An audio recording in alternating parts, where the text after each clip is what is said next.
تو اگر کسی نے قرض لیا ہو اور فوری ادا نہ کر سکا، مثلا 10 سال بعد دیا ہے، تو کتنی رقم دے گا؟ جتنا لیا تھا وہ، یا 10 سال میں جو کرنسی کی ویلیو بعض اوقات بڑھ جاتی ہے اس کا لحاظ کر کے زیادہ دے گا؟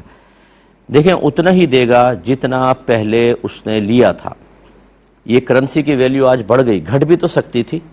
مثال کے طور پہ آج اگر کوئی قرض لے، فرض کر لیں، اور آگے چل کے کرنسی کی ویلیو بہت ہی گھٹ جائے، پہلے آج کے حساب سے جیسے 1 لاکھ لیا اور اس وقت جو ہے وہ 1 لاکھ کی قیمت 10,000 کے برابر رہ گئی، تو یہ تو نہیں کہیں گے کہ اب اس کو ملٹیپلائی کر کے اب 10 لاکھ ان کو دیں، ایسا نہیں ہوگا۔